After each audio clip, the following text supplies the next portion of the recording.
on the fancy phone tonight. Say welcome to anybody who's new to all this. My name is Brian. We're going to talk about tonight's topic on prompting with Claude. Lots of things have changed since I've gone over the description of this event. Before I get started, I just wanted to put out there that I've got two new products at hftcode.com. They're all linked in the bottom. I'll be doing a big test over the next month advertising. From what I'm seeing, that Claude has told me that that product is not worth $67. It's worth about $147 and soon to be $300. So expect that potentially to happen in the next month if things go as planned on the advertising front. So just putting that out there if you want to take advantage of that. Anyways, let's talk about tonight's topic. Tonight's topic is, of course, Claude and Claude and where we're at with Claude and other AI options or LLMs. Okay, so the first thing is Claude Code, Claude Desktop. I treat the same if you're from a coding perspective. If you're using Claude Code with the VS extension called Claude Code, it's more productive for you to be that way. And what I'm finding is with Claude Code, it's very good. It's the best in the business. It's top of class for all the AI LLMs out there for sure. So I just want to cover all the things I want to talk about before we get into the general chit chat. That's why sometimes I come on early, because that's when the bulk of the people come on. Okay, so in terms of architecting a system that I did last week, and that's including options chain data as well, which is very difficult to do. I don't think I would have been able to accomplish that with any other AI LLM out there. I don't think Codex could have done it. Nothing could have done it. So without Claude, I wouldn't have achieved it. It's very expensive, as I've mentioned in past videos. But I've achieved the options, chain data analysis, and actual quote-unquote live trading with it, obviously in simulation, but it's a pretty tough thing to get and achieve, but I did it. If you have any questions on that in detail, I'll gladly go over that. The other thing is, it's a highly advanced LLM, and I've talked about using Haiku, which is the lowest tier LLM for cost, and then you move into the Sonnet or other one of Opus, and I'm sure you heard about the higher end one, Mythos, which is a scary LLM that's not been publicly released yet, but it's there. Also, we've got, hello, Cryptorific. Hey, boss, what's going on? Thanks for joining. Get the questions started in a little bit. I just want to, like I said, get over past this topic here. So, the architecting is, you get things done faster with Claude. I'd say that. And I'm now using Claude Code in the VS Code with MCP servers now. And there's nothing easier to set up MCP-wise than Claude. I've tried all the different AI agents, Kilo, which I don't recommend anymore, and C-Line as well. It's kind of complicated, but with Claude, it's quite easy, actually. Okay, the debug loop. The debug loop's really important to understand because a lot of the AI out there, different ones, somewhat even Codex will put you into this, a cat chasing its tail. Like you have one fix, then and then impacts your current code base, and it just can lead you into a circle of doom, we'll call it, of nonstop debugging. And the only way to break that cycle is with something like Claude and Opus, okay? Because it can precisely see the bugs and be able to fix them on the spot. That's the big advantage with Claude. But you spend money for that, but you also save time and the quality output. So those are the three factors you have to include: is the time, cost, and quality of code. Those are the three factors you have to get With Claude Opus, you get all three, but obviously you pay for it. The back testing I've talked about before, optimization. Right now, I can run a simulation, create 12 bots for trading, and then within 15 minutes, I'll know what's trading or not, what's profitable or not. There really is no need to backtest anymore because I'm simulating off of real market data. And if there's anything that shows profit, I can then simulate it and have an agent take those profitable bots and put them into live trading. I've talked about that as well. But Claude is very good at that. Now, the risk management guardrails is kind of tricky. That's really just dependent upon how you prompt. So, for instance, today I had bots running with oil. It traded 600 times at a loss. You could probably blow out your account very quickly with that type of situation if you don't have the proper guardrails in place. So, again, depending upon your prompting, you have to make sure if you have a loss of, I don't know, 5% on your trading account, then just stop all trading on the all AI generated bots because you could lose money very quickly. Okay, you guys got questions, let me know. So in the meantime, let me just go over what's happened.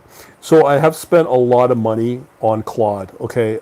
And there's lots of positives with Claude and Anthropic in terms of technology, quality, blah, blah, blah. It's best in the business, as I said. There was an article that came out earlier today or in the last day. Thanks for the like. It's pretty concerning, I think. Basically what the article said was there's accusations of Anthropic pretty well scamming token usage when people sign up to an Anthropic subscription. I can verify that. I said last week I doubled my AI budget monthly. I went through 2 million tokens worth in about 3 days because of all this option trading. That is highly suspect. I believe that this article is valid. It's scary to know that because I went through maybe 3,000 points in about 3-4 days. So I was spending about 1 million points per day using only Claude Code, both Sonnet and Opus to go through the heavy debugging here. And as a result, what happened was before I started doubling my AI budget, I could get away with 1 million points in 1 month. Okay, so in 2-3 days, I've gone through 2-3 times that. So do I think that there is some validity to that article where they do say that Claude is to be questioned in terms of token usage? I would probably say 100%. So when I started catching on to what was happening to my account, I started having to look for alternatives. So with the way I currently created these trading bots with the options, with the futures, I'd be using one model or LLM to gather the news. Okay, off of my news feeds, 30 news feed sources, da da da da. So then I'd have that, put it into a text file, create a PDF from it, and then turn those into actual trading bots. Some were futures only trading bots, some of them were option trading bots. So I figured that out and got that working. But then I moved off of Claude and then I went back to Codex 5.3, which is from OpenAI, just so you know. That's much cheaper. It's about half the cost compared to anything like Claude Sonnet, Claude Opus. So there was that. And then what started happening was I thought this is still too expensive. So I started testing the same process, the same workflow against various Chinese LLMs, be it Quen, be it GLM, be it Minimax, and the so on, and the so-called new DeepSeek 4 under the Xiaomi model. So I went through all that, and a lot of them didn't work. They timed out, and I just thought, it's because of how they're architected in these Chinese servers. There's not enough demand or too much demand, so my whole process would time out when I'm using these Chinese bots. So I'm back to the old way. Everything ran, and I said, this is still too expensive. So as of today, I went through the same process to try out all of these different bots with the Chinese AI. So I finally got the code generation is now working. I'm not going to say it's stable or not, but as of today, it worked with Quen 3.5 coder, but it's a latest Quen coder. That works fine. And then I moved over to GLM 5, not 5.1, 5, and I was able to generate the news from that. And it's good quality news too. So I was very happy with that. So I've now shaved down my usage for this whole workflow, maybe down to at least a third. So I've shaved off 2/3 of my usage that I used to have either with Claude or Codex. So there is that. And I'll know tomorrow if it's stable or not, because I had it working Friday, tested the same models with the Chinese models, and they just timed out as of yesterday. So I took another stab at it, used only the major releases versions, and they seem to work today, but I'll know tomorrow if they work or don't work. That's all I can say. So there's that. If you guys got questions, let me know. So that's the big news. As I said earlier, I'm still using Claude, but I'm using him with MCP servers, and it has really nothing to do with trading. But I will say I'm using them for analyzing my website traffic and my website itself, and even Discord, because I don't know if you guys are on my Discord. You should be. We're going pretty good, and I'm just announced that if you're a paying customer of mine, I have a exclusive private channel for those that are on Discord and you're a paying customer of mine, current that is. I'll give you access to that private channel on my Discord. We've had some spammers yesterday and we're trying to figure out how to get rid of those spammers on Discord. But other than that, Discord's a great platform to be on. So I'm just putting that out there, and I'll put in the description, access to the Discord server as well. So if you have any questions, let me know. I can keep going. Okay, so as I said, I put out 2 new products on my hftcode.com. How it's looking is that is an update. If you're trying to get started in algo trading, I think that's probably the easiest and quickest path to get set up on algo trading, just general. It is using Claude, but if you're new to everything, I would probably recommend Claude, because it's most effective with Claude, and maybe stick with Haiku, the model, okay? And you can play around and set up stuff, and Claude's the best at that. I also have a duplicate so-called product, but that's mostly geared towards those that are looking to get into quant as a job, or HFT coding, or whatever in the financial field. You can use the AI to prompt for interviews, okay? Because it's common now that a lot of the interviewing or recruiting process, they're no longer asking you about static interview questions. They're asking you questions related around role playing. So as you move up into the higher senior levels of interview process, you're usually going to have somebody who's going to know trading really well, quant related or HFT. They're going to role play with you. So they're going to say things like, here's the strategy, here's our goal, blah, blah, blah. How can you make this better? Or here's a piece of code that is failing and we need improvement here to meet these targets. And it's going to be very dynamic. It's not going to be a static basic questions. So if you're trying to memorize this leak code stuff or third-party websites, or even go through a quant research or a quant career coach, to be honest, it's a complete waste of money. I'm going to be honest with you. You're better off to use AI to go through this process. And you have to have it working from a stable working code base, whatever the code base is, and then just role play with that code base.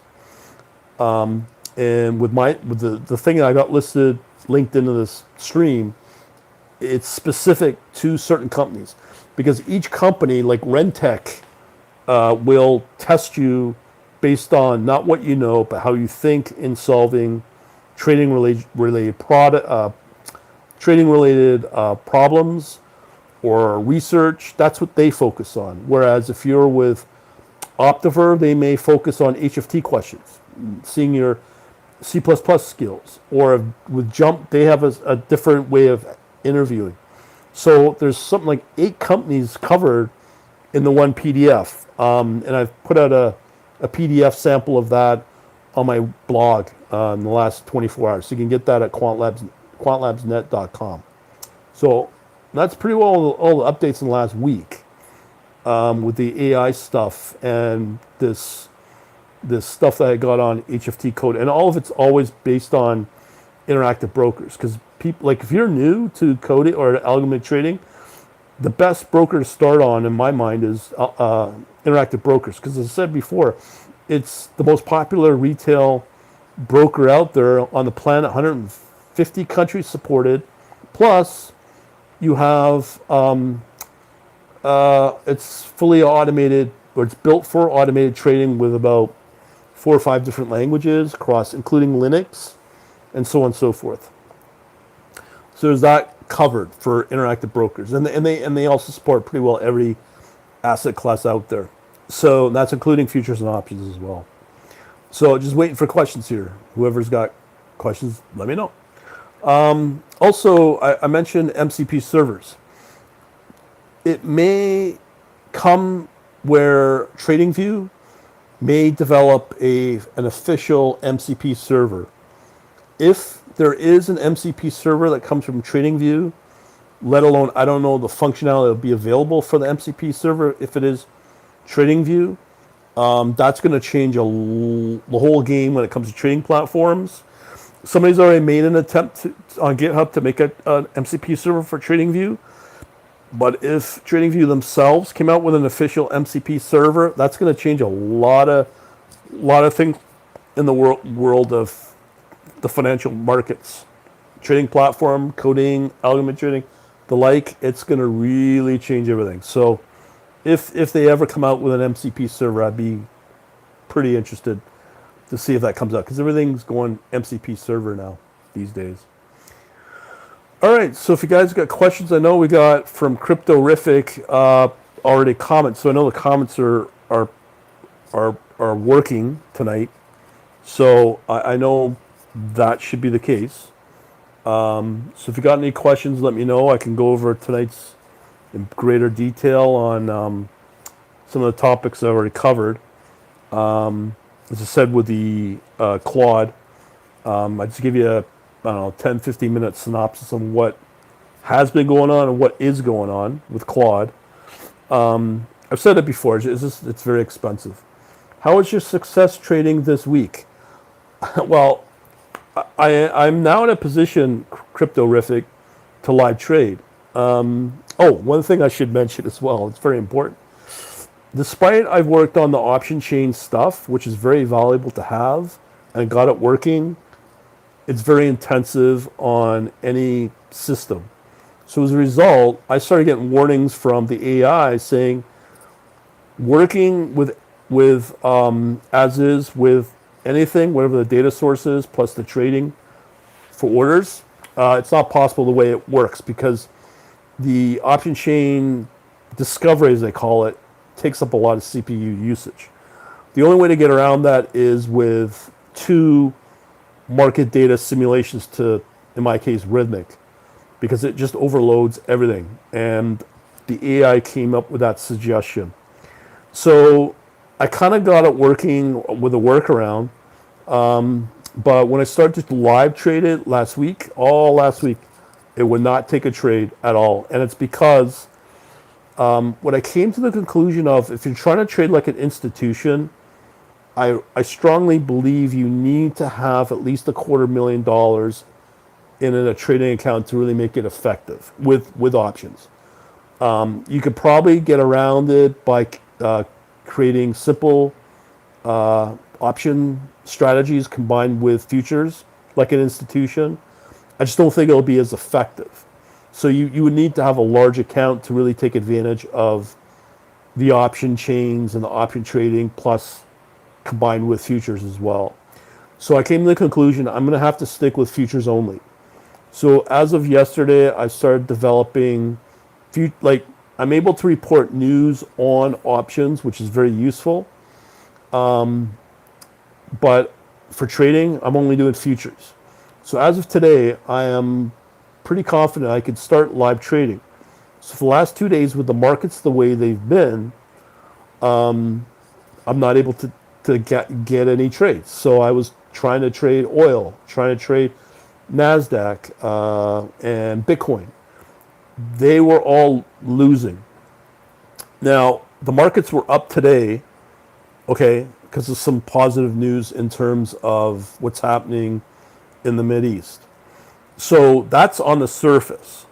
But when you start looking at what's the institutions are doing from the futures and options side, everything's all negative. Okay, so even though in the spot market, we'll call it, or the micro market in the NASDAQ and the S&P, you would think it's positive. But when you read the analysis of what institutions are doing, there's a lot of negative drawdown happening.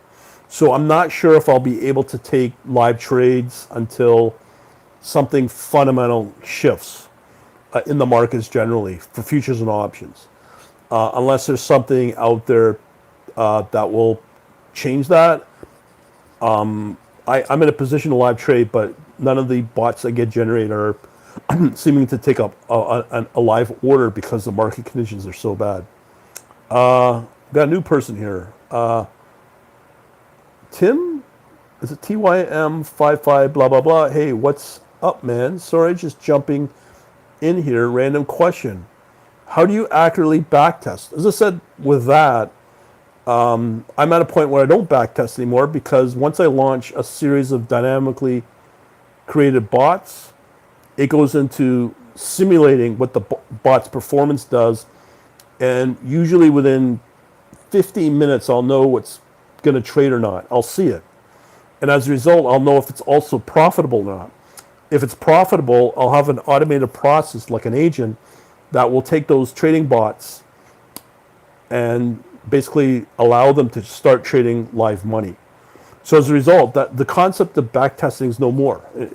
If you're following the process of what I'm doing, using AI to create dynamically generated bots. And the key word there is dynamic. So these are responding to the latest news events in the markets. And one thing I'll say that I'm shifting over to these Chinese-based AI, they can generate it very quickly. So usually it took an hour with Claude.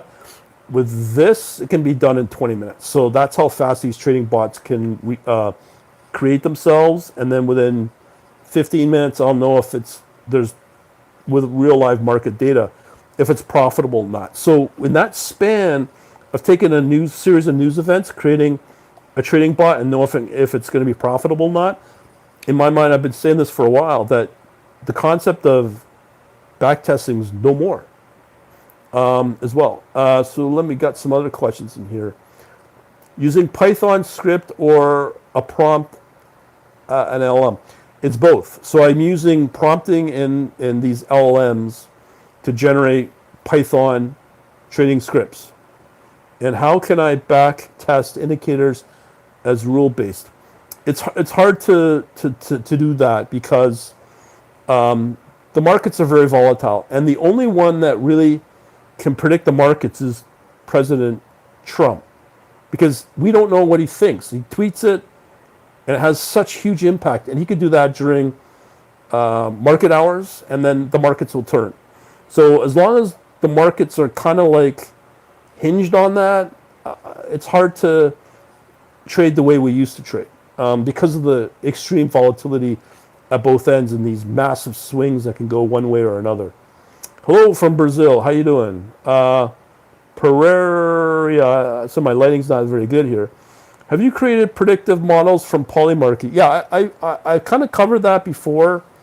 First of all, with Polymarket or any of these predictive markets, it's not a very smart way to trade, because they're just taking calls on a bunch of people, and then it gives an indicator on a trading call.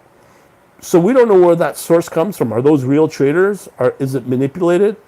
Always remember that the governments in the West are investigating these type of markets. And I just learned that Interactive Brokers is doing their own predictive analysis as well. in, it's fine and good if you're, I hate to say lazy, and no different than Las Vegas. But if that's how you're going to trade, based upon just an indicator that says yes or no on something, I don't think it's a smart way to trade. In terms of investing, maybe, but I think if the government's looking into something, it tells you that there's insider trading from the staffing point of view. So I wouldn't recommend it. And it just seems to be some interest in it, but I did a couple of blog posts on it, and there was not very much response to it. So I don't think it's as popular as people think. I could be wrong, but what do I know? So Tim is back. What is the new Chinese models you're using, or can they complete pretty well with Opus 4.6? Are you using switching cause cost? Yeah, I've spent quite a lot of money. Oh God, at least 100, maybe 150 US just from last week, as I said earlier. Some of the Chinese models I worked with is Minimax. What else did I mention? GLM's good. And what was the other one I mentioned? Quen. Yeah, so those are the cheaper models. And they're much cheaper than Codex, because Codex is reliable. But as I said, they got them working today. And if I run it tomorrow, the question will be, will they run tomorrow? Because, as I said, from last Friday, working, and then trying to run it yesterday morning, Monday, they were timing out. So I can't say if this is stable enough to say that these models work. Because as of today, they worked. Tomorrow, they may not. And I do know the Western models do work, like the CODIS and the Claude models work all the time, but you pay for it, and they get very expensive. But I will say, if you're using Codex 5.3, it's generally about half the cost of what you'd pay with either Opus 4.6 or Sonnet 4.6. So hopefully that'll answer your question. Hopefully I'm answering everyone's questions here. If you have anything else, let me know. But the thing is, it can get very expensive, and you really can't go all that cheapo with this stuff anymore. Well, we'll see. We'll see how it goes. Aaron, how are you? Hey, Brian, have you tried the NVIDIA models? No, I haven't. I should try them out. I do like trying out new models, but the question is the quality of code. It took a long time for both Quen and GLM to get up to Codex level. So that took a while. But we're here now as well. And just so you know, I just learned, as of today, yet again, there was quote unquote a leak on the preview of Opus 4.7. So they're going to, every minor release from Claude or Anthropic is a major release to other AI providers. So that will be a big jump. But with all these so-called leaks, actually that big one leaked, that happened where this ex-staff member, apparently that turned out to be a hoax for April Fools. So when you hear the word leak and coming out of Anthropic, they're doing this on purpose as a way to hype up their next model. But apparently there's supposed to be a 5.0 coming out. We've heard about Mythos. So I don't know. But they'll be very expensive. For what I understand about Mythos, it's about $2,000 a month. So if you're spending $200 a month and you want the top level Anthropic model, I watched some video. They're predicting that model will cost about $2,000 a month, because the idea of that Mythos is to basically tell it to do something. It will go all out trying to solve and get you a solution. I'm sure you've read about and heard about a lot about the new Mythos model. It's supposed to be the top, like it's the scariest model yet. Don't be surprised OpenAI will have one and so on. But no, I blabbed a lot there. I have not tried the new NVIDIA model. The question is how the quality of code will be. Because I did get access through other means for Copilot. And boy, Copilot's not very good, and it's very expensive to try out. And I'll probably not be going back to Copilot for a long time. Now, I've been playing quite a bit with the Gemma from Google, and that's pretty low cost, and they consider that a frontier model. So the Gemma's been pretty good as well, very low cost, and pretty happy with that model. So I don't use the Gemini Pro anymore, because the Gemma, whatever version, that's a pretty low cost model. Now they keep saying that there's new DeepSeek's coming out in the next 2 weeks. Apparently you can test it in the chat mode on DeepSeek, and I do believe it's version 4 on DeepSeek, but it's not very good. There's a couple of videos I watched on DeepSeek when it generates code. It's pretty advanced, but it's not quite there yet compared to like Opus 4.6. That's probably why they've been trying to delay it, to get it up to the level of Opus 4.6. So that was DeepSeek like 2 weeks ago, and then there was that Xiaomi Mimo, and I tried that.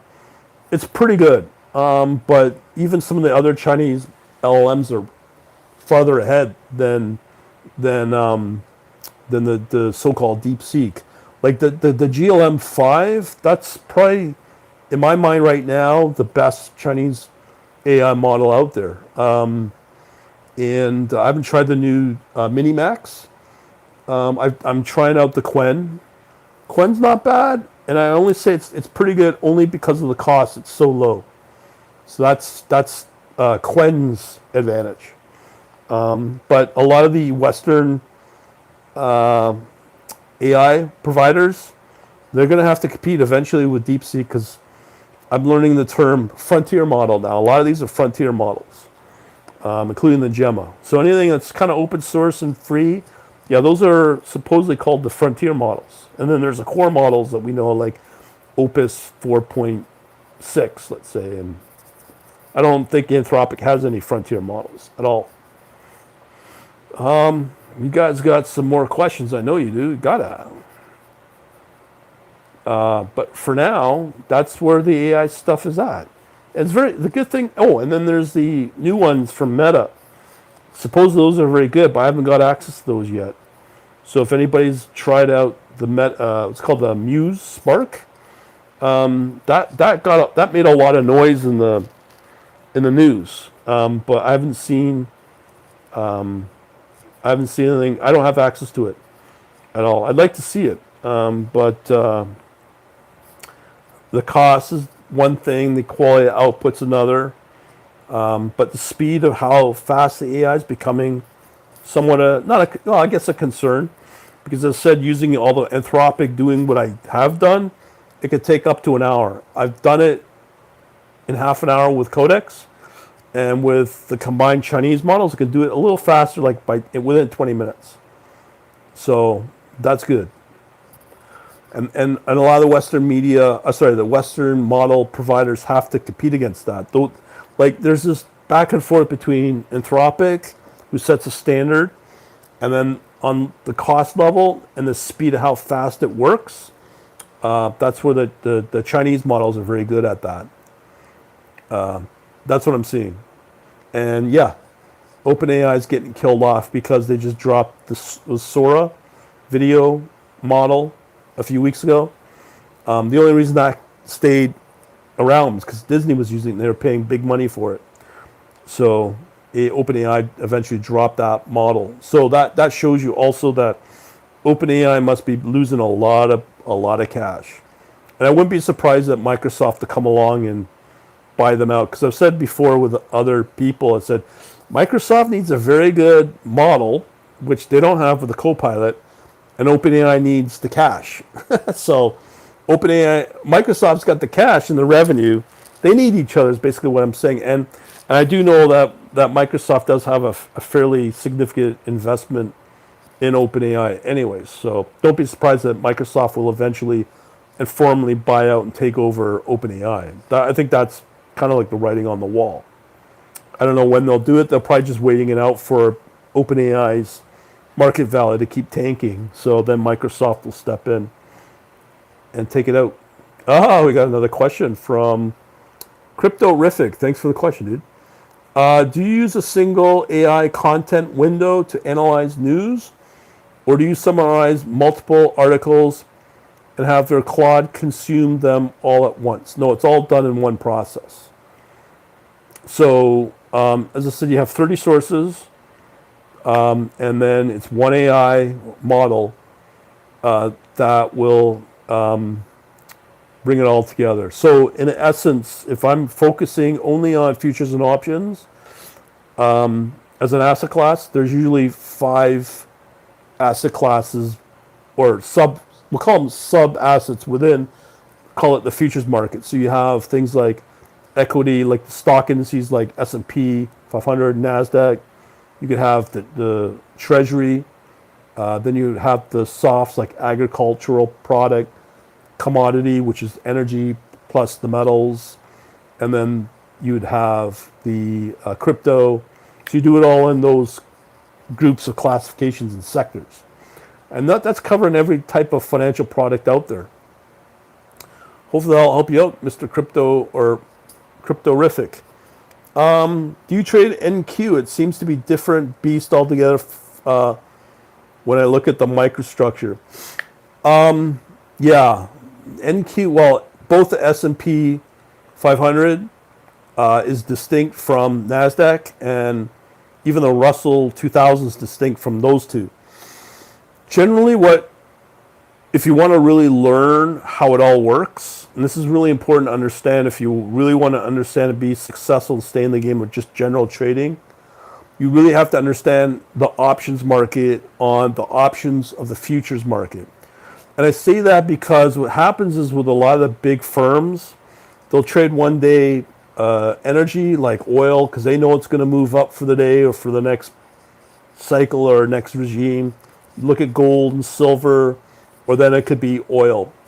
And then sometimes depending upon the sector that's going to move up, so let's say if it's energy, usually S&P may move up with it because you have a lot of the big US oil firms in the S&P 500. So there's a link there between oil and S&P. Also, NASDAQ can be on its own depending upon the outlook and guidance coming out of basically the AI companies and the semiconductors. Those are the two big drivers in NASDAQ.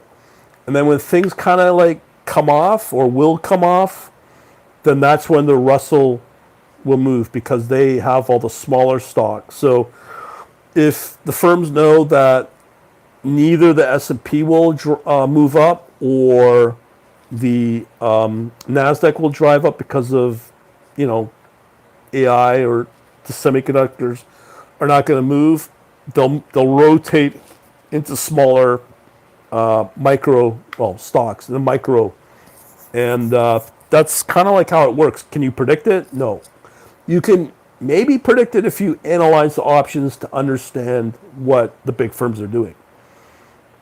Because without that insight, you're not going to be as successful as you may want to be, or you may not be able to maximize the opportunities that would come with understanding either of these stock indices. And again, I only say that based upon what I'm reading over the last couple of months, segregating out energy, gold, specifically, or silver, and then you have Bitcoin, and then you also have the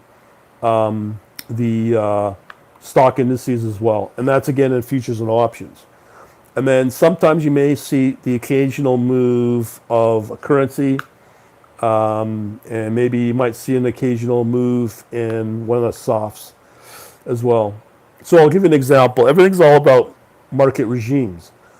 Right now, for a while, the energy was a market regime because of this war that started up at the end of February, and oil, gas has gone up 50%. So the next question, what will be the next regime? When you look at Bitcoin, it's up 4 weeks.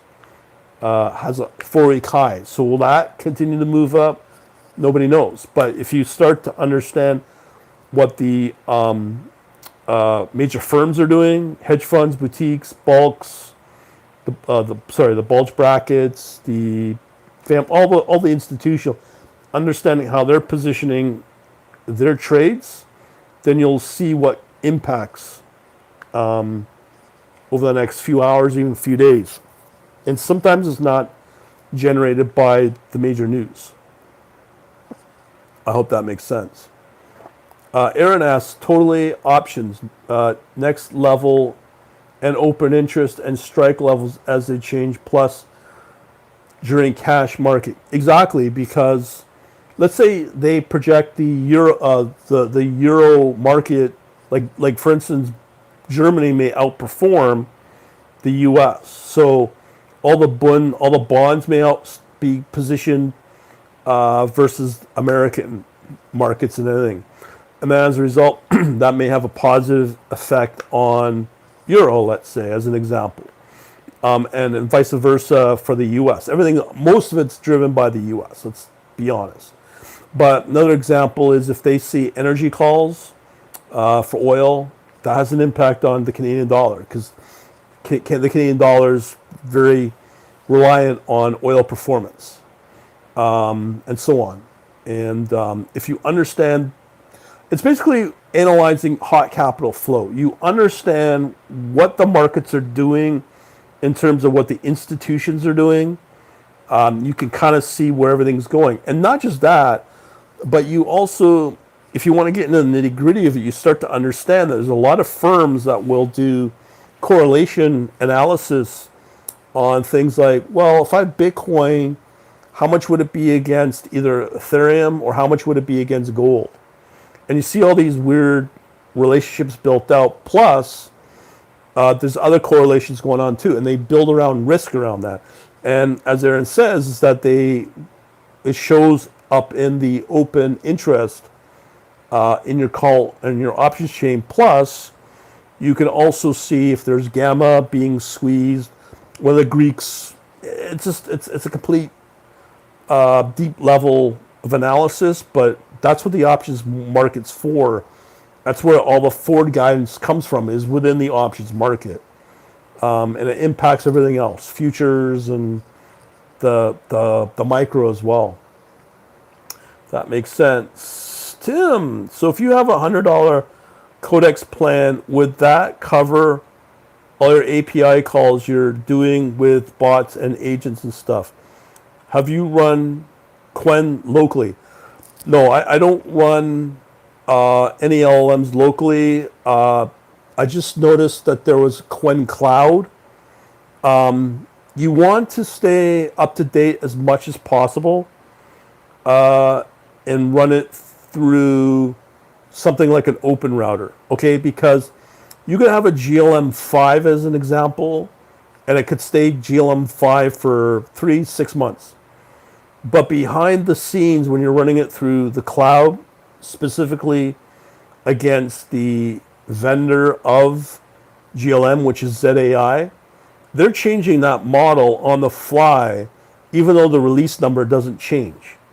And there can be massive performance improvements on it, and you wouldn't even know. Whereas if you're running it locally, you're very limited with that. And it's static. And I just, if you're trying to save money and starting out, okay, I get it. But you're better off to, if you can, use something like a Quen, because that's pretty good if you're on the budget end of things. Yeah. But also remember, as I said earlier, about debugging can be a problem with Quen, and a bunch of other things, as I said at the beginning of the stream. So technically, we can build algorithms by a cloud. That's the preferred way, depending upon how sophisticated you want to go. Because you got to remember, my process is it started out kind of complicated, but it's extremely complicated now, because what I'm doing is I'm reading news and generating files from that, and then I have a set of other code, Python scripts, that will generate trading bots off that. And those are not statically generated, meaning that I'm going to trade those for a week.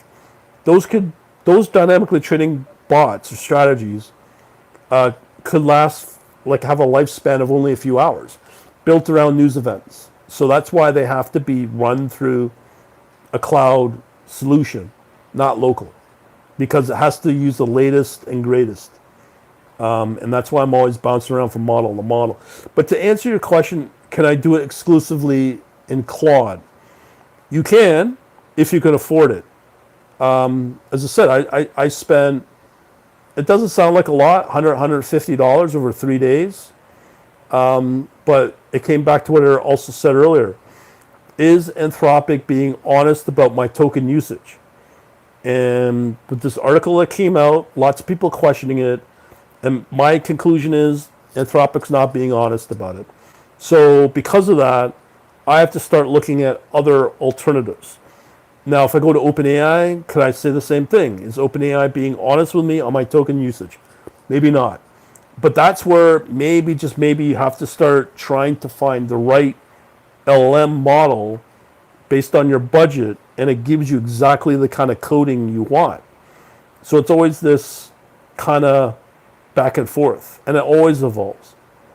So is that LT Franz Atlas says hi, hello, how are you?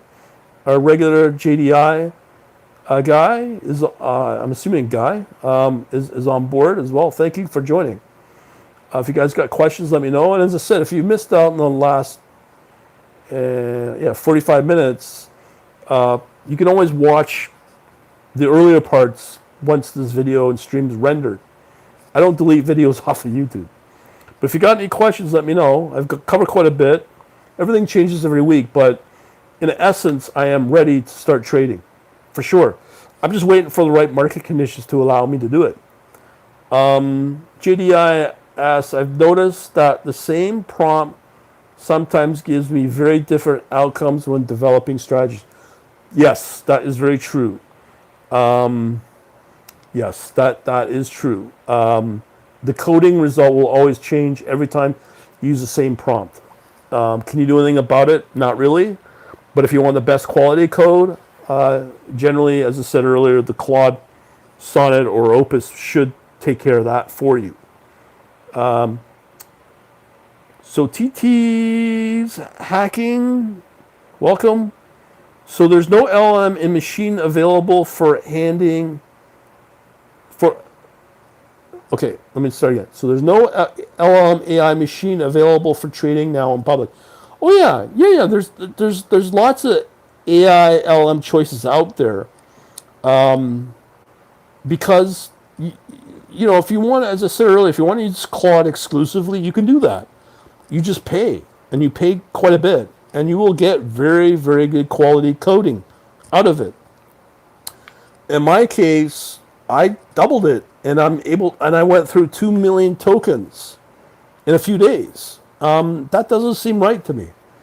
So I question the trust that I put in Anthropic. Am I getting ripped off? And obviously, like anybody, I don't like that feeling of being ripped off. Now, could I say the same thing about OpenAI or any other of the Western model providers? I don't know. But if I'm paying a very low cost on the Chinese models, it may not be a factor at all, because I don't have to worry about my usage on the AI. If I'm getting the high quality of output in terms of coding, and I don't have to debug a lot, I'm happy to stick with the Chinese LLMs. So, as I said, I'm at a point as of today where I got them working. If I got it working as of tomorrow and through the week, I'll stick with it, because I see no point in working with Western models where I question the trust of, am I getting ripped off or not? Because that's obviously going to be important to anybody paying money for these models. Cryptorific, thinking models often overthink and use massive tokens. Yes, but always remember, I've been doing this a year and a half now. Okay, so I've kind of gotten to know the patterns of the expected token usage for most of the providers. I can kind of gauge what's out there, but when you get articles that verify what I'm thinking, then that just doubles down my thinking, am I getting ripped off or not? That's the problem. Tim, TYM, do you have a video of how you create bots in simulation instead of BW testing, I guess back testing? What all software are needed, and can you do it rules based with like an indicator? So I don't know your coding skills at all. If you're starting out, even with a little bit of coding skills or even a little bit of AI, as I said, that's why I've got what I've created on the hftcode.com. As I said, there's a thing linked in to this stream that will take you to an HFT code. That is the starting point I'm pointing people to, because that's where I started, and you got to work from a code base. In my case, I've spent many months developing the code base to where I'm at. So that's the best video product I can give you. I wish I could give you a better answer than that, but that's where I tell people to go now, if they want to follow what I'm doing. The basics of it, the rudimentary basics of it. TTC hacking. I don't know why I trade manually. I want to learn from you the algorithm. I think all this AI stuff is a waste of time for retail traders. Only for institution AI is good. I don't agree with that at all.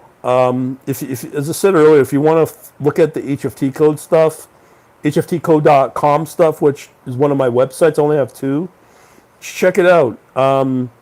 If that doesn't convince you, as you said, AI doesn't work for you, and like the rest of the coders, you'll become outdated, unfortunately, and you'll lose a lot of money if you're trying to stick it out with the retail crowd. I think a lot of the financial advisors are having difficult times to keep up to date with, positive momentum trading, because the lazy ways of, for the last 15 years, you just sit in the S&P 500 or the Mag 7, you're making money. Those kind of days are done, the way the markets are. So unless you know how to react quickly to extreme volatility and the extreme moves and swings in the market, you'll have a hard time keeping up. So you can think what you want. And as I said last week, there was an article I read that a couple of million retail traders have left trading because they can't keep up with the massive swings in the market. So they're not able to do it. And a lot of the institutions a lot of their trading is driven by AI. But that doesn't mean the retail trading crowd can't do it as well. I think I mentioned the guy before. He's an ex-BlackRock senior director for Quant AI. I haven't heard from him in a while, but last week he was trolling me pretty bad. And he started up a startup, exactly what I'm doing with these bots and generating bots from options trading from an institutional standpoint. And I thought to myself, he's got to be threatened because of the capability where we're at with AI. So I know it's very capable to do this. I know, I feel it in my bones, I'm convinced. But it's just trying to get the live trading conditions right so I can profit from it. But the analysis, there's nothing better analysis that you will get other than following, as I said, what's in the options market and reading the PDFs that are generated from the AI via the news. You won't find any other better trading analysis. I'm not saying that because I created it. I don't create it. The AI does. So the outcome's totally different. And that was for LTZ hacking, I guess. TYM5583, do you have these bots that are profitable you are currently trading? Do you share them with the HFT code? Anything with crypto? Okay, 3 questions there. Are they profitable? Up until maybe 2 weeks ago, a few of them were very profitable. And I should mention this as well. I came across a trading script, or sorry, a strategy that was supposedly very lucrative. It had a 90% win ratio. So I put a lot of effort in implementing this. And basically, it was for crypto in the crypto markets. Basically, what it was a arbitrage strategy that trade between the discrepancy between the US dollar, Tether, and USDC, Circle. Was it profitable? Oh, yes, it was. Very profitable. Actually, the winning ratio was very profitable. It was about 90% win ratio. Now, in terms of the profit, as the AI said, it was coffee money. Okay, so as an example, if you had $50,000 laying around, you could tie it up with this bot, you would be able to generate pretty well guaranteed $1,500 a month from it. So the crypto can work for sure, because I tried it, developed it, I had it working in a simulated mode in Uniswap, and it worked great. But I'm not interested in $1,500 a month, because $50,000, that's an opportunity cost where I could deploy it somewhere else and probably get higher returns. Again, it just depends upon your goal. So that's the crypto side. Right now, are they profitable? Virtually, yes. As I said before, earlier in the stream, I'm in a position to live trade. I'm just in the last 2 weeks, once I got everything to this point, I'm just waiting for the market conditions to say, here's this trading strategies, trading bot that will be profitable. And it can be done. Just right now, they're all losing. As I said earlier, that's because if you study, read, analyze what's going on in the trading in the options world, you're kind of going to be losing money. Just on the surface in the spot market, you'll think the markets are good. They're not. Fundamentally, they're not very good, and the institutions, how they trade, are showing that. And if people want to know, as I said, go on my Discord, ask for a sample report, and I'll post it on my Discord. I should do that anyways, or on my website, and you can see what I mean on the detail of these reports that get built by the AI. I mean, I'm not seeing anything on the level that I'm seeing from this AI stuff. Hopefully I'll answer any of those questions. So do you share them with the HFT code? As I said, HFT coding, unless you have at least a $500,000 account, you will not, like if you don't have at least a $500,000 account, HFT is no use to you. I mean, I know there's a lot of these so-called MetaTrader experts with HFT code. They're lying. There's no way. You can't do HFT coding at all on Interactive Brokers or any retail trading broker. Okay, the only way you can do real HFT is if you've got direct market access through a CME provider like Algorithmic and trading in the Aurora database, or sorry, the data center, which is owned by the CME. Then you're doing real HFT. Unless you're not that, then it's not real HFT. So hopefully I'll answer. Now, in terms of crypto, right now, the only by volume that is remotely getting traded is Bitcoin. And then there's the occasional Ethereum. Every day I'm seeing bots or strategies built with Ethereum, Bitcoin, like that arbitrage is there and all the time. So yes, I can do crypto. There's the occasional one where XRP or Solana may come out of it. It's built around crypto. So with all the other altcoins, unless you're in a retail exchange,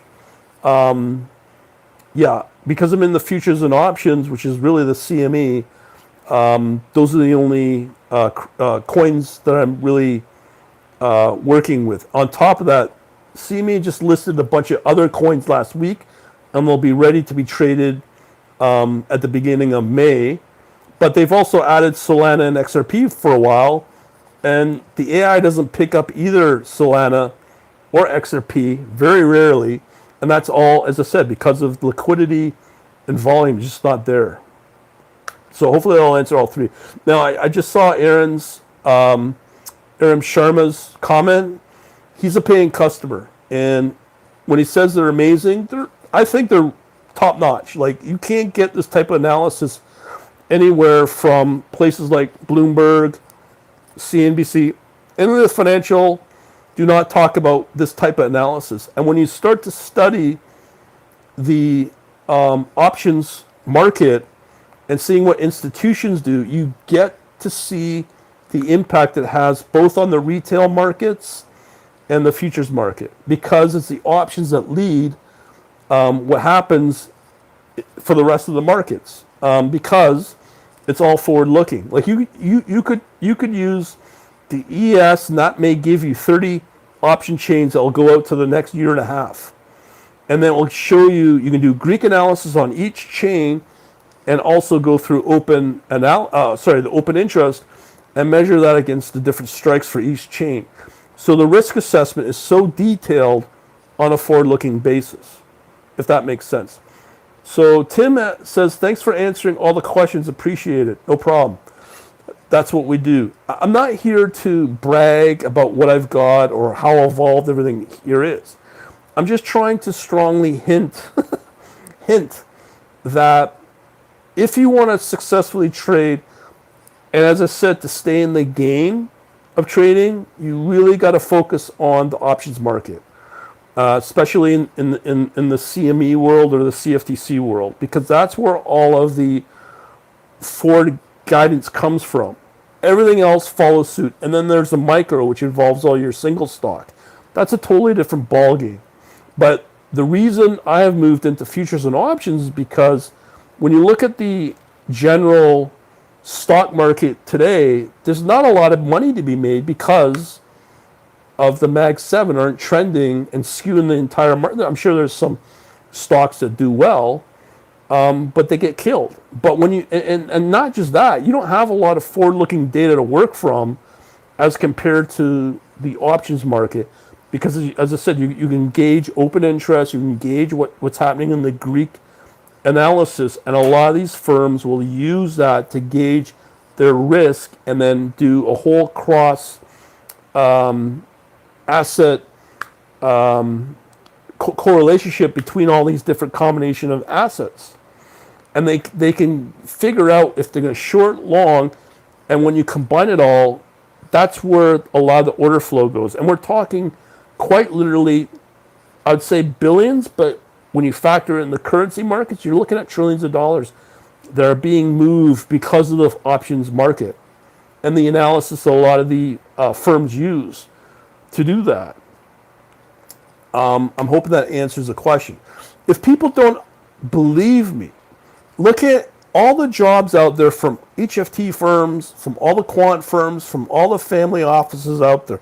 Look at all their job descriptions and ask, when you look at the job descriptions, what are they trading? They will list it.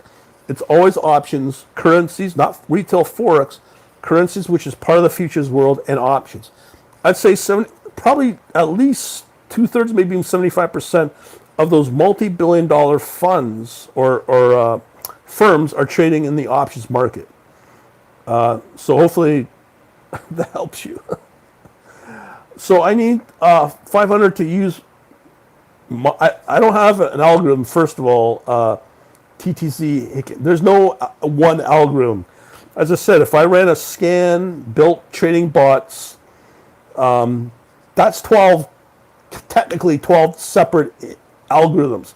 And those are dynamically created by the market conditions at that time, at that snapshot in time. Let me repeat the question. So I need 500,000 to use your algorithm. Why did I test it on a low budget? Because what you're looking for with this is insights into the market. If you want to properly predict the markets and where they go, and knowing how to get into that mindset, you get better at predicting and forecasting the markets. Because once you understand how the institutions are doing it, it trickles down to the retail market. And if you had $1,000 to trade with, understanding the options market and the institutions is so critical to stay in this game. So if people want to trade with poly markets, they get blown out of the markets, and within 6 months, predictive markets won't even exist at all, because look at the crypto markets with everything like Doge and all these altcoins that people became very wealthy from. Where are they now? Zero. They're irrelevant. So all these fancy schmancy trends in trading goes through cycles. Right now the hot cycle is AI, which is fine, and you can reap and reap benefits from it. The thing is that to bring it down to the basics, to stay in the game successfully and build so-called wealth from it, predictably, is to really understand the options market. I don't know how many times I can say that. I'll say that to the day I die, because every successful trader will tell you the same thing. It's not what happens today, doesn't happen like in the last week or 6 months. Everything that's successful in trading is to understand the concept of forward-looking data. Only that. If you don't understand the forward-looking data and you're only looking at things in the past, you'll get blown out. And that's what happens to, 90% of all traders, because they don't understand that concept. And, I'm not going to sit here and argue with people on it. That's fine. But a lot of those kind of traders stay in the game for a week and they're out. And they're probably back to McDonald's or wherever they came from, unfortunately. But the thing is that if you understand the concept to only look at forward-looking data, then you have a very strong chance to understand how the markets move, understand how the markets flow, and you understand basically, as I said, the hot order capital. That is the whole thing. Liquidity volume is built around hot capital order flow from a global perspective, if that makes sense. And a lot of that is driven in options market, in the futures on or options on futures market, derivatives basically. Okay, Tim says, what brokers for options? The best broker? Is there any real futures broker? I'm with EdgeClear. There's AMP, there's Optimus. So if you go through a futures broker, they're going to give you usually two providers. It's going to be either Rhythmic or CQG. I'm with Rhythmic, and a lot of the HFT firms, some of them are still using Rhythmic, like real HFT firms. And Rhythmic is probably the most affordable way to get quality data. And pretty well most real future brokers will provide Rhythmic, both for data and for order execution. And it's cheaper than if you already just use Data Bento, which I've talked about many times. And your bots just trade for you automatically all the time there. Yes, I've been running this overnight. There's certain assets that can be traded at night, but I'm kind of right now only comfortable to run them between 4:30 and when they close, between 2 and 4 p.m., depending upon the instrument. You experience AI coding, but no doing quant stuff, and auto trading seems to be what it is. That's correct. I wouldn't say I'm doing quant. Okay, this is another key thing I should mention. If you are getting to a point where you can get AI to, as I said, the key word, to dynamically create a trading bot or a auto trading strategy for you, each model provider gives you a different set of, call it, algorithms. Okay, so for example, if you were to use Codex to do this process, there's no quantitative techniques at all. It's just basic EMA. You get ATR, average true range, RSI, maybe Bollinger. That's with Codex. So now I'm using Quen. It's a totally different ball game. I have to still analyze to get more familiar on that code as I get more familiar on how it's generated. With Claude, it's different because it uses targets It will actually use hard targets. So there's not a lot of algorithms or indicators used with Claude. They're just hard-coded targets, depending upon how you prompt it. And then sometimes you can use or tell it to use some kind of formula for the target. So with Claude, it's targets. It's weird, but that's the difference between what I'm finding with Codex and Claude. None of this is quantitative. If you specifically ask for quantitative, you can get it, but the quantitative is usually just some form of a Z-score, and that's it. But as I said with the Quen, I really have to see how that code is generated before I can, in a firm way, with confidence, say this is how this code is generated. But generally with the Codex, as I said, the indicators I mentioned, that's what I'm seeing all the time. And the closest when you want to call it a quant, it's just basically a Z-score or with ATR for the volatility. It's that simple. But again, it depends upon what AI model you use to generate these trading bots. So there's no fixed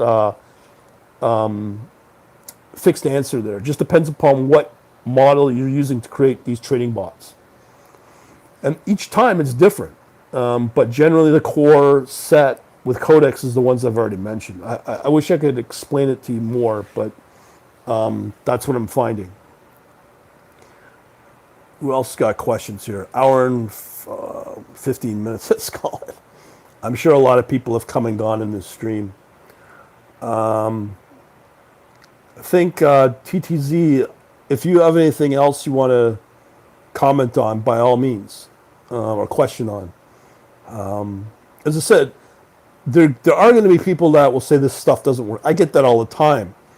A lot of the time, those type of traders that make the claim the AI doesn't work in trading, I hate to say they don't know what they're talking about, because many firms, big firms, are using AI to generate their code, but they wall it off. So they'll probably use some form of model, and it's going to be generated via or closed off to public-facing AI or some kind of arrangement through one of the providers. I have no idea how they work, but for sure they will be they will be secured somehow. I just got to figure that out one day. Do I have any new questions here? So yeah, that's the brokers I'm using. Is you don't. I mean, here, let me make a comment about interactive brokers. Interactive brokers is a one-stop shop for all asset classes, which is all fine. The problem with interactive brokers is, as I said, with Rhythmic, as an example, they have APIs, and then there's their Premier API, which is really meant in C++ for true HFT. And how that works is that is specifically designed for the Aurora data center. And there's certain functionality you'll get with the C++ APIs versus the other Rhythmic APIs, if it's .NET or if it's the regular one, which supports Python.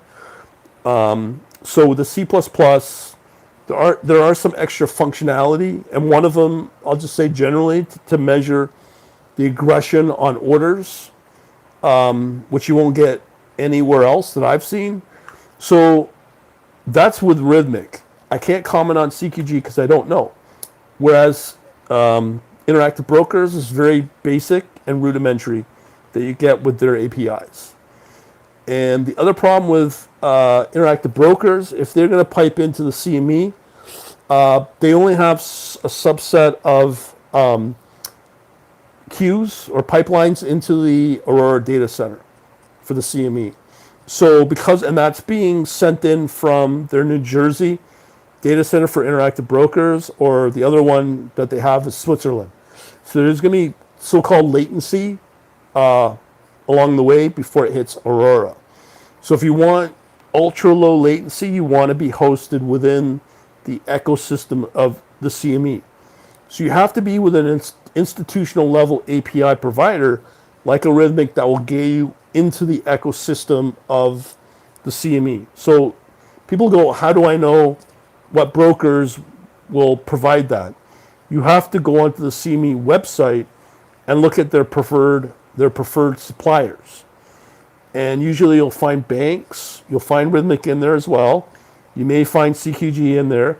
And if it's a preferred provider from Rhythmic, a bank, then you know using that particular API will get you into true HFT right into the ecosystem of the CME, meaning you get into the firewall of CME.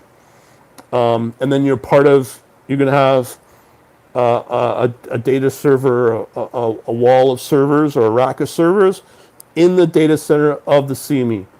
Anything outside of that is not so-called true HFT. And you pay big money for that as well. You pay big money, not just that, but you also have to have a big account to get into that. And that's going to be, we'll just say, a price of a Lamborghini, at least. And that's the account size you need to get into the so-called true HFT. You can go in directly via CME and set up everything through the CME. You can go either via C++, Java, or the hardware way, FPGA. That's true HFT. And you have to have a fairly big account. But it doesn't mean that retail traders can't benefit here with automated trading. You just are not doing so-called HFT. You'll be using more medium frequency. And a lot of firms do medium frequency as well. So the big shops that you know, they're the billion-dollar operations. And we, the retail traders, are definitely not billion-dollar operations. We don't have those account sizes. We may have 10,000, 50,000. Some will have 100. Rarely you might find one that will put $250,000 at risk as an account size. And if you have a fairly big account size, then you have that option, that luxury to move into a much more sophisticated hardware rig and your coding as well, and get you access into the APIs that get you into the ecosystem of the CME. And mind you, there's other providers as well. Like there's other exchanges, I should say. There's Eurex, there's ICE, there's SGX as well. So the other major exchanges at the institutional level as well. Right now, I just focus on CME and all the affiliated exchanges that are under the CME. So does that make sense for everybody? Just want to make sure that's known. A couple of things I'll mention that I'm looking at to get access to in the futures market is the euro dollar, the Brent crude, and VIXX, VIX. Those are all part of ICE. That's nothing to do with the CME. So I might get a separate account, market data subscription for those three assets, because I'm seeing more and more of the DX futures exchange, DXY, and VIXX, and Brent as well. So hopefully I'll make sense of it all. So right now I'm somewhat limited with CME, but those are the three other exchanges, three instruments that are coming up quite a bit, especially now as the market regime changes all the time. Woo! So up to hour and 20 minutes. As I said, if you want to trade the options and we'll call it the derivatives market. If you want to trade options, as I said earlier, the general, as I've spent quite a bit working with the options chain data, and trying to trade with it. As I said, I think from what I'm seeing, you need at least $250,000 account to really take full advantage of options in the derivatives world. So for me, like everybody else, I'll be sticking out with futures market. And as I said before, there's the three different levels of futures. There's the micro, minis, and the full contract sizes. And don't forget, there's a margin requirement as well for whatever instrument you're wanting to trade. So I just read, as an example, because there's so much volume of energy for oil, gas, and heating oil, the CME will increase the price of the margin requirement for those three because of the volume and the demand from the markets, because that's what's heavily traded right now because of the war in the Mideast. So that's something to be aware of. And that the same thing was happening when gold and silver were rising between November and March, February, March. And now it's all energy because of the war with Iran. Because the margin requirements for both gold and silver went up a lot because that's what everyone wanted to trade. And not just that, just in case you didn't know, when you go to sell your gold to a retail gold dealer, they were forced to trade, not in the spot market rate, but they were forced to trade in the futures market. And that's a higher cost for them. So that's why a lot of the gold was not being bought up by dealers because it was too expensive for them to buy gold from retail folks that are trying to sell off, their gold or melt it down. And the same thing with the local refiners as well in the gold market. Their margin requirements were too high. They weren't making any money. And as a result, the only markets they could go with was the gold futures market, and they had to follow the margin requirement as their cost. So that's why a lot of the gold dealers were not buying gold from the retail crowd when they came in. And apparently a lot of gold dealers were forced out of the market as well because of that. That could have been manipulation. I don't know. But just a learning lesson there when it comes to margin requirement in the futures market. Who else got questions? Because let me just say this. I did put out an email saying that I do think that the hand coding that we live in and used to for decades is kind of died. I hate saying it because of Claude and the advancement of AI. So if you're hand coding, I think that whole concept is kind of like thrown out now. I haven't really looked at code.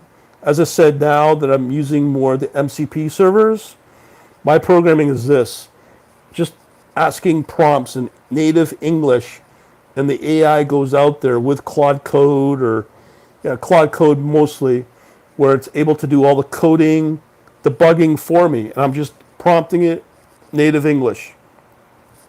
And it generates and finds bugs for me, debugs, and codes things up. That's where we're at right now with coding. So if you're still coding with the old way, those days are done. And I say that because there was a news item that came out again last 24 hours, and there was for Apple, all their programmers get a daily budget with Claude $300 a day. If they are not reaching with that AI usage at $300 a day, and remember, I'm not even getting $300 a month. They're for those developers at Apple, if they're not spending $300 with AI, then they get questioned. The teams actually lose budget as well. So I find it quite fascinating that a lot of the employers are forcing programmers to use AI and they're monitoring AI usage. You might ask yourself why. My theory is, and it's just a theory, it's my own personal opinion, I think what's going on there is these employers know that eventually these coders will be let go. So how it works is they want you to use the AI, they give you the budget, and you have to use it. If you don't use it, that gives them just cause. So if you're not using the AI as they direct you, as part of the new requirements as a coder, you might lose your job. On the flip side, then, is a lot of the human coders can't keep up with the demand because of the AI usage. And because they can't keep up, that might give them also just cause to get rid of. So what I'm saying is that they're building up cases to get rid of people that are hand coders. It's a similar concept when, if you look at Amazon, all the people that worked in all their fulfillment centers that were doing stock picking from the different stock as the Amazon orders came in. Each time they went out and did a pick in a warehouse in a fulfillment center, they have so many minutes to go from where they are to go out to get the item and bring it back and put it in a box or whatever it is. So they have a measurement and performance metric at all times, and they have to follow that. So what was happening is Amazon would set that metric higher and higher and higher. So eventually those people, real humans, couldn't keep up. All of a sudden they're no longer keeping up to the expected performance set by Amazon. Now, a lot of these warehouse workers were getting all tired and complaining about it. Why was Amazon doing it? Because they were bringing in the robots that can automate the robots to do the same job. So that gave them just cause to do that. So it's no different what I'm saying, why a lot of employers are now having and bringing in these AI models with such big budgets that programmers in jobs have to keep up. That's my theory. That's why I think in a lot of jobs now that you need to use AI when it's given to you. If you don't use it, that's going to be looked upon negatively upon you.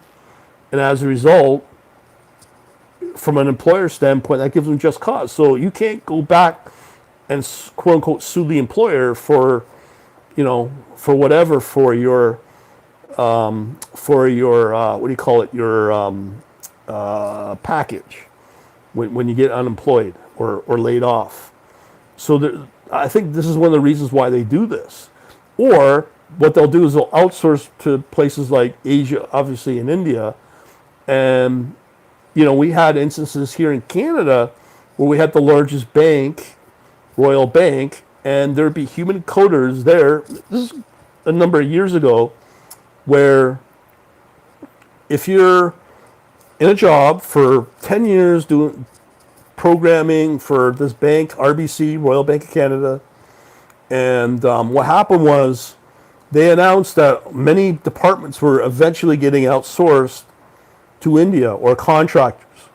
So the people that are going to get laid off and be replaced by these outsourced folks, if the programmer didn't train their counterpart from India, they don't get their package when they get laid off. So they're forced to train the people that will replace them in their job. And that was a real thing a few years ago. Now there was a huge outcry on that, but it's so everywhere now. It's so normalized. That was a thing as well. So I think over time, big employers are going to be putting coders that have been with them for a long time to keep up with these almost impossible metrics as a job conditions to keep their job. And I think they're making it next to impossible because of this AI, and you're not using the AI, and now you're not able to keep up with the added demand of the job. We now have reason to get rid of you. I think that's a trend. So yeah, back to trading. Could be conspiracy theory what I'm mentioning there, but never mind. So your bots are Python scripts or agents like OpenClaw. I don't use OpenClaw, but they are technically independent, decoupled scripts, Python scripts from the main server. Like there's a client server used. So basically it's a gateway server, which is in Python, and that communicates with all the bots at once, because Rhythmic, like with Interactive Brokers, only allows one connection at a time into a Rhythmic account. So there's multiple bots, like one server with multiple clients. And each client would be an individual decoupled trading bot. And that's how it's architected. So they're not agents. The only agent process I have is when it's gathering news. And if the AI model that I'm using for that has the thinking and reasoning built in where it will automatically use agent-related functionality, it'll do that. But now that portion is all agents. But everything else that's created as a trading bot is independently running, decoupled from each other, connecting into one server gateway. And then that gateway connects into Rhythmic, and it processes all the requests from each bot all at once and sends back responses to each bot. But that's not agents. That's just standard client server pattern that's been around for quite a while from an architecture standpoint. And then I'm using Redis as the message bus because I've many times tried to use these WebSockets and they just, no, that doesn't work. Like there's so many times where the trading server or the server gateway can't keep up with the number of requests. And where it got really bad, as I said, that was just with the futures.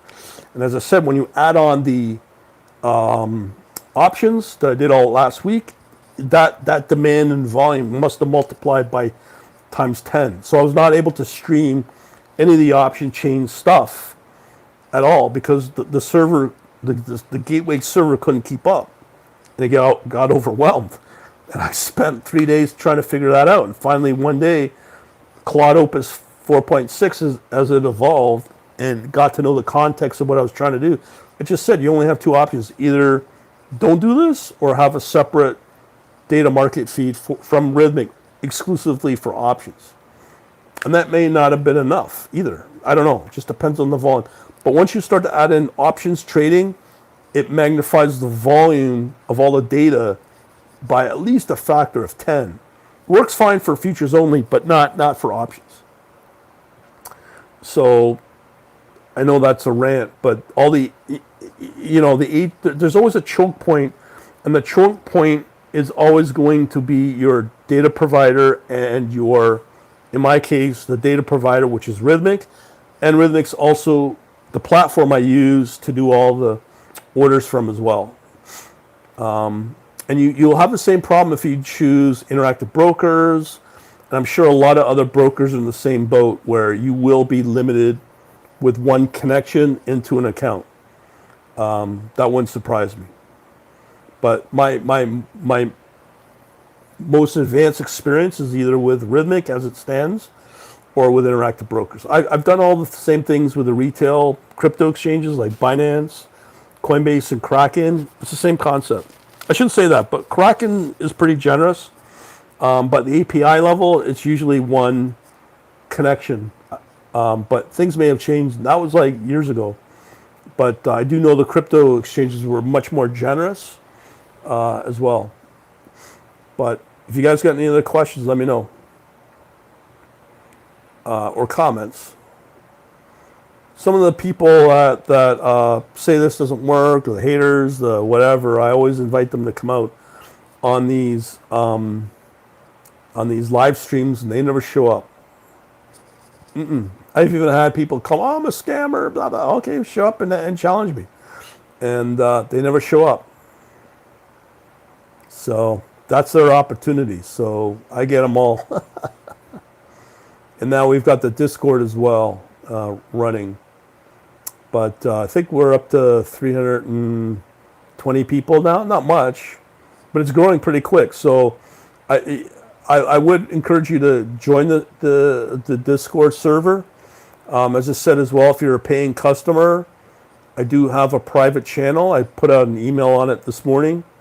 If you're a paying customer of mine, let me know, and I'll give you access to the private channel. And that is only for my paying customers. Once you're in, you're in. Because right now, we've had some problems with some spammers, and we're trying to figure that out on Discord. I've been very hesitant to be on platforms like Telegram and and Discord because of this.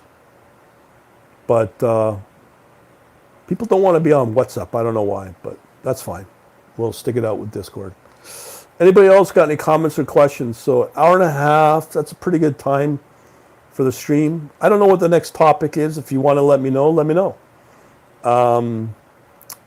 I've kind of talked at length with the options. Right now, I use the options data if I need it. I do it in my news analysis, and I think that will stay, as I said earlier, because that analysis using options trading is so valuable, just from a learning standpoint. But in terms of implementing it for live trading, to be honest, you have to have a fairly significant account size, because trading options, to really take advantage of the different types of strategies that comes with options, you need a fairly big account, and there's no micro, mini equivalent for options in the options market. There is for futures, but not options. So that's the sad part about it. But with my options, there's so many available. I don't want to use options when it comes to options, but choices with options. You can sell premium and generate income from it. If you get really good, that's great. But for now, I'm just sticking with futures. Unless something changes radically and I know that I can trade options, and I'll do it with a small account size. When I say small, I'm talking about under 100 grand. Anything small would be, to me now, under 100 grand. But how many people get there? Not many, at least from a retail standpoint. When it comes to OpenClaw, I don't use it. I've tried experimenting with it. I'm not very productive with OpenClaw, and with all the trust issues that come with it, I don't know. Because a lot of especially Claude has agent functionality in it. I believe Codex has it as well.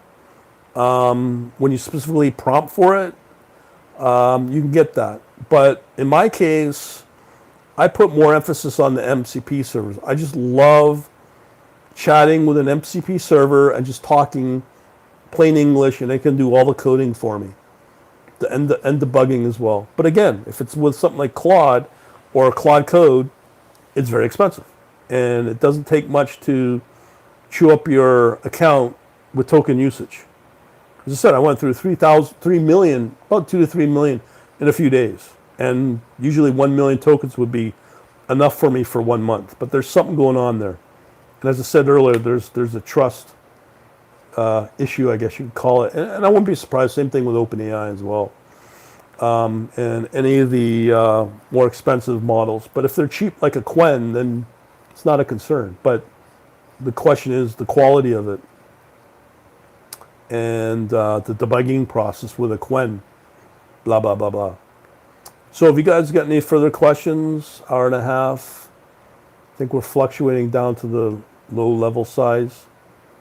If not, I'll do it going once, 3 times, all that, like an auctioneer, and we'll be done. And then make sure you get on my email list at quantlabsnet.com if you want to keep up to date with all my streams on the topics and and also in the Discord now as well. Because I think the Discord, I'd like to get some engagement coming from it, but I don't know. So if you got a comment or a question, let me know. I'll wait it out. I know there's that delay. It's not synced up in real time between my voice and what you hear. But what I'll do is I'll do that going once, 3 times, and wrap it up for tonight. Okay, hour and 40 minutes. Okay, so nothing's coming in. I'll do a going once, going twice. If you got something, please type up now. To give people opportunity if you're online right now. Going once, going twice. Oh, here it comes. Arun's got take care. I'm off to bed. I know you think you're in the UK, right? Thanks, Aaron, for commenting. I appreciate that. Thank you, sir. Thank you, sir. Appreciate it. Going once. Going twice. Going 2.5. Going 3 times. I guess we're done. Thanks to everybody on the news side. Hopefully you learn about the options, how to be honest, to be critical, to be successful, just as a general trader, and the importance of it. Keep your eyes out for the next stream. Interesting topics to come up. If you got anything, let me know via the Discord or whatever. And we'll talk to you soon. Thanks again. Have a good night, day, wherever you are. Bye-bye.